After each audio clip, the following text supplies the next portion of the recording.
Now, Positively Ernie with Ernie Anastas, a New York TV legend and radio host with great positive stories and interviews. Thanks, Ernie. You're the best. And now, here's Ernie.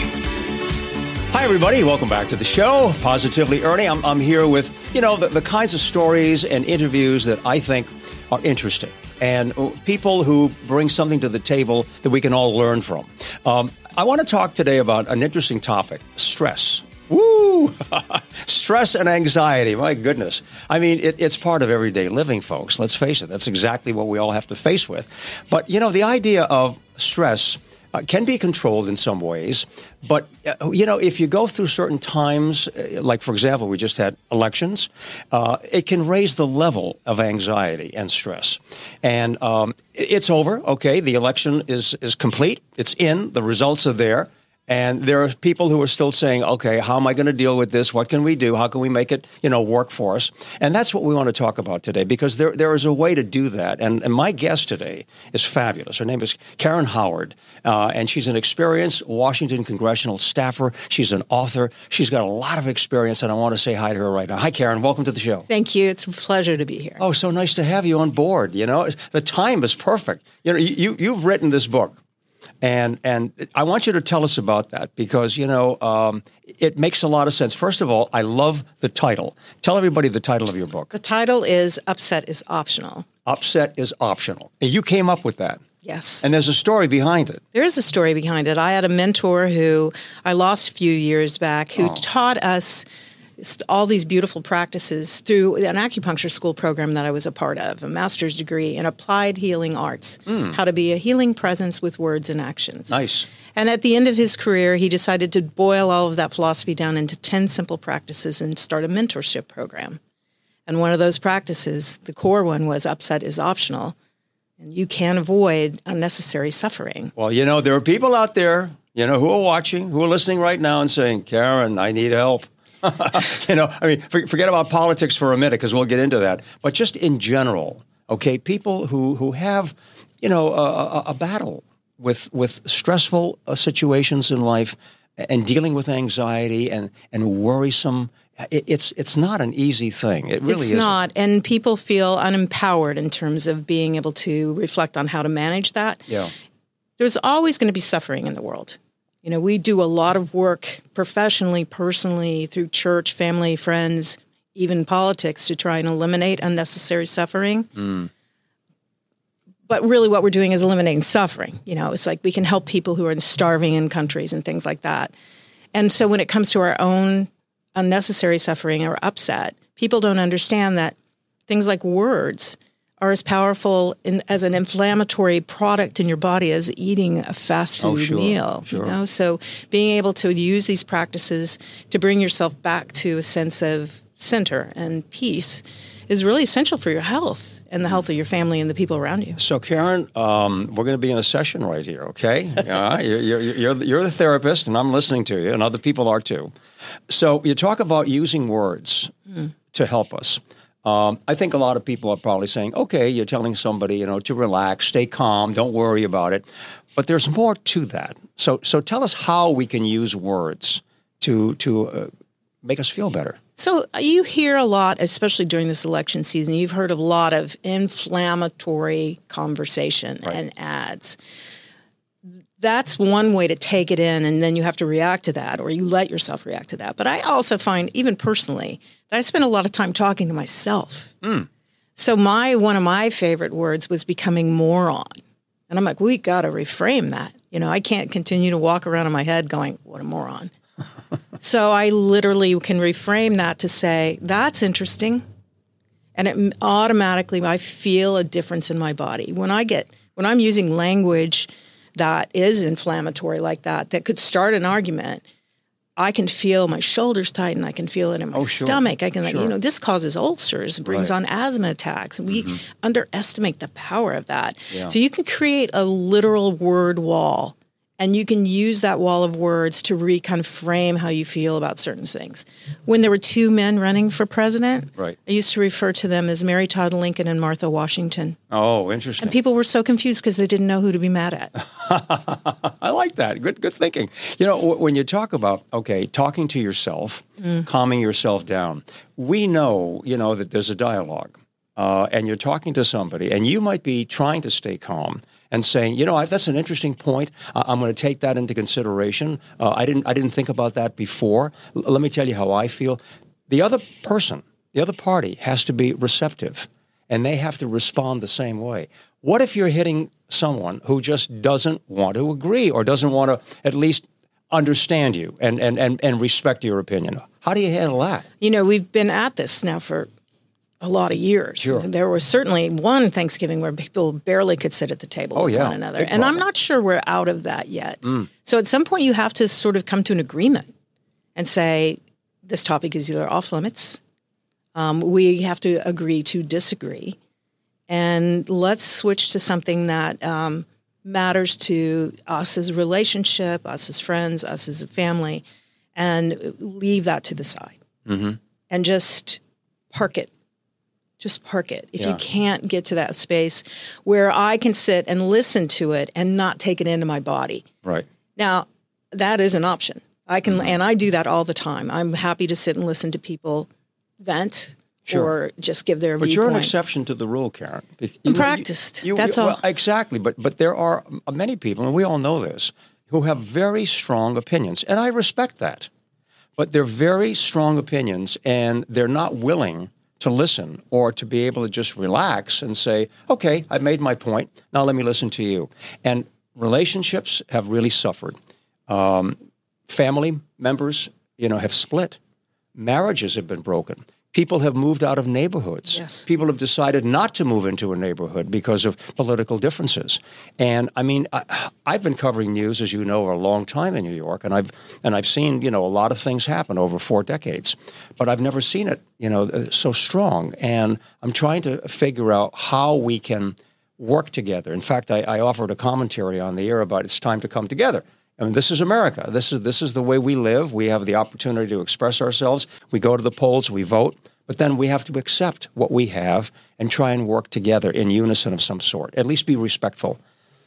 With your experience, and with your book and what you understood, how do we help to get to that point? Understand first, you can't change anyone. And anybody who's been in a marriage for more than a day knows that. You just can't change anyone. So if the only thing you can manage is yourself. And you can try to reframe the argument as much as you want. Or you can look at yourself and say, I'm going to reframe this for me. And the way I do that is to say, and this is my favorite practice, it's the one I use the most, I'm going to serve 7 generations. I'm going to recognize everything that 3 generations before me gave me to get me to this space and time. And honor that. And I'm going to do this work for the sake of 3 generations to come that I may never know. And as long as I am in that space and that is my work, I can refocus and reframe all of these conversations to find opportunity to maintain relationships with nieces and nephews who feel dramatically different. Sure.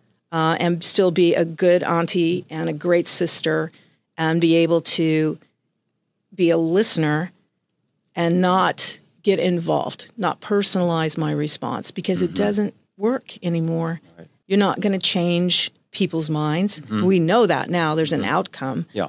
And it's funny because what I'm seeing now is those who are happy with the outcome are done talking about it. But now we have this dynamic that you're talking about, which is there's still a whole lot of people out there who, the stress has been continual for everyone for months. Right. And now there's still 50% of the people close that are feeling that. Well, Karen, media has a lot to do with this. And, whether it's late night talk hosts who are issuing their own feelings and thoughts, whether it's just interviews that are being done on all the different channels, there's a responsibility there. And I'm hoping that we're going to see sort of a trend to be able to say, look, the country has spoken. This is where we're at. Now let's wait and see and let's evaluate it as we go along, rather than trying to stir up something way in advance before it's even a problem.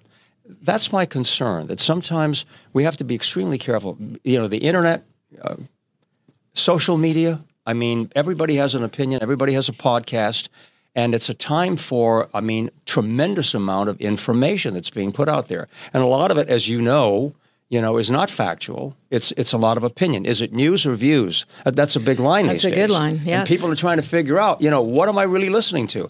There's a responsibility there. Don't you agree with the media to be able to be There's careful? a huge responsibility. And I mean, from my perspective, and I think the media should adopt this as well, is that this is a moment in time. Yeah. We have been, as a country and as a world, we have been through enormous challenges, horrible history, death and famine and wars and slavery. Like, we have managed to stay a democracy this far along. Sure. So let's put this in perspective. This is 4 years, and there will be 4 after that. And when people were trying to figure out how to stay engaged, because there were a lot of people who wanted to check out of politics, you have a civic obligation, as does the media, to recognize that all the way up and down this ballot that we just voted has a ramification for each individual life. I don't care if it's dog catcher, city council, PTA. Sure. Without almost any exceptions, everybody works up that political ladder to where they get to a place where they have authority, control, power. So respect the fact that we all have an obligation to that, and know that this too, as my dad would say, this too shall pass. Yeah, He used to hate that. But no, this is it. This is the moment. The world is coming to an end. No, the world is not coming to an end. Yeah. This will pass. I can't predict the future. You can't predict the future. No, it's difficult. But let's say, from your experience, spending a lot of time in Washington, being around all these political circles, in the congressional arena, knowing what goes on there, do you feel at this point, today, optimistic? Do you feel that perhaps we're going to shift a little bit and maybe there'll be a little more understanding, okay? And maybe we will at least try to be more understanding about what's going on and to respect our country and hopefully, have a good outcome. That requires an enormous amount of optimism right now, doesn't it? And I will say that this is a transition like I have not seen before. And how people have managed themselves as elected officials will take time to figure out. Yeah. I don't believe that people got elected just to create problems. I don't know what the strategy is for them to be able to implement effective solutions in such a divided Congress. And the voters will make it quite clear in 2 years if they're happy or not. Yeah. That is the beauty of a democracy. There's always a marker. And right now, Karen, we know that that the country has spoken, voters have spoken. They have, and they're saying basically, I'm simplifying it. We want change. Yes, we want change. And so, if that is the mandate, if that's the feeling, then what's the best thing we can do? What's the best thing we can do? Certainly, as the parties look at, certainly the Democratic Party needs to take a really hard look at itself, and I think it will. Yeah. Because they missed the mark. Yeah. I missed the mark. I thought it was going to be much closer than it was. People have to ask why. And they have to sort through that. What was the decision? Why did the country vote this way? Right. I think that's important for us to analyze rather than arguing, sitting back and saying, okay, it's like someone has a problem in a relationship, right? Someone does something that you don't agree with. You have to ask them, why did that happen? What created that situation for you to feel that way? Why did you take that action? Don't we have to find out that way in an intelligent system of understanding? We do, and that's soul searching for sure. I mean, the demographics of the parties has changed dramatically, and it's changed pretty quickly. Yeah. So definitely there are problems in this world. There is suffering in this world that people have now voted with, and that requires elected officials at all levels to pay attention to what's going on. I could look at the mayor of my city in Washington, D.C., and she has a third term. Not so sure that's a good thing. It's, are you paying enough attention to what is actually happening around you? And the economic forces in our politics does not help this at all. Yeah. That is for sure. You raise a point there about basically term limits. And a lot of people are concerned about that. They're saying, you know what, we need some fresh people, and keep that motion going so that we have good ideas and people don't become so complacent and have so much authority and so much power that, nothing gets done. I think a lot of people, and I hear this too, people are saying, we have all of these politicians in there. They argue with one another. Nothing really gets done. They're taking care of their own interests, and we, the people, are suffering. And I think that there's a real hunger right now for that kind of change, if it can happen. People want to see that happen. I think they want to see that happen, and I think it will happen if people who are elected because of that pay attention to that and not just think they're operating on some sort of personal mandate. Mm-hmm. And that will be the trick. Are they actually listening to their voters? Or are they just believing that it's carte blanche for them to do as they seem to think they know to do? So there's not a lot of, humility in being a member of an elected body these days. Mm-hmm. And I think the Democrats should walk away with a real strong sense of humility in terms of what the party has missed in itself. Yeah. And that may start to shift, and we may start to see changes over this next 4 years, which is something I'm going to be looking at. In chaos, there is opportunity. And the smart legislators will be looking for those opportunities, and that will require working across the aisles. You were talking about 7 generations, and I'm thinking about young people. I have an interest in a lot of, young issues. I've written a couple of books for young people. And, what messages are we sending out to our young voters and those kids who are not voting yet in terms of allowing them to think more about our government, our system of government, perhaps going into politics? We need good people. How do we encourage these young people to have a brighter outlook on wanting to be in public office? That's a hard one. Yeah, it's tough. That's a hard one. I mean, because young people now consume their media and their news in such a different way than what we were afforded as children and through the school system and those civics lessons and I can't count how many times I ran for office. I started my 2nd grade. I ran for safety council. It's been in my blood all my life. Had it in your blood. My dream job was to be the first female Speaker of the House of Representatives. Wow. What happened? I realized I was going to have to live in Springfield, Missouri the rest of my life. I love you, Springfield. The reality of things, right? Yeah, the reality of things. But that's good. But you had that drive. I had that drive, and people were always running against me. So there was a real active current for a certain segment of people who wanted to do that. Yeah. I don't know if that still exists, but I do know that everyone younger than the age of probably 30 consumes all of their information from very different channels. And it's not necessarily reading, Politico. Right. It's more likely to be a podcaster. Yeah. So I guess what we need to do is create a new civics world that's rooted in social media so that we can at least get the message out there. Karen, I believe in role models. I really do. I believe mentors are important, people that you admire, people that you aspire to be like. They've been a part of my life, and they probably have. You mentioned, your mentor who unfortunately passed away. But we need those role models, and I think that there's a responsibility there. Whether you're a politician or you're a business leader or you're a community leader, a teacher, whatever it happens to be, there's a responsibility that I think we need to enlighten more people about, to say, you know what, why don't you understand the role that you're playing in this society? Understand what you're doing in your community, and take it seriously, and know that you're going to have an impact long after you're gone. You can affect 1 or 2 people, which would be great, but it would be much better if they had a larger group. But we have that opportunity. How do we instill that? How do we get to people and say, look, take your responsibility seriously? Everything is local. I mean, every time you honk a horn or you almost run a bike off the road, you're having an impact in your community. So when you're doing work that matters, like I run the Organic and Natural Health Association, and it keeps me highly motivated every day. I'm on the board of Women in Nutraceuticals, a new organization to advance women in my industry. Wonderful. I choose to do that kind of work because I do want to give back. And to me, that is the role model piece that I play and the mentorship I can offer. I have family members who do that kind of work. I've My father was a used car salesman and a car dealer all of his life. Wow.